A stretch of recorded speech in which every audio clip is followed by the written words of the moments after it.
আজ বিকেলে ভাই আর আমার মন যাচ্ছিল একটু চাউমিন করে খাবো। মায়ের কাছ থেকে রেসিপি জেনে আজকে আমি বানালাম চাউমিন।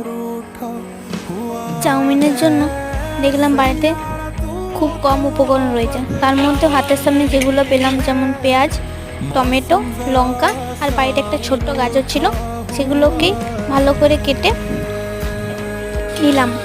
কড়াইতে গরম জল করে চাউমিনগুলো সেদ্ধ করব। সেদ্ধ হলে চাউমিনটা তুলে রাখবো। এরপর সেই কড়াইতে সর্ষের তেল দিয়ে সেটাকে একটু গরম হতে দেবো। সেখানে কুচনো যে সবজিগুলো ছিল সেগুলো ভালো করে ভেজে নেব।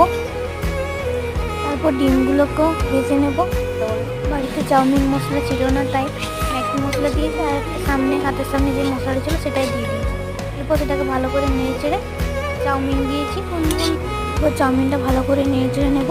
তারপরে তৈরি চাউমিন।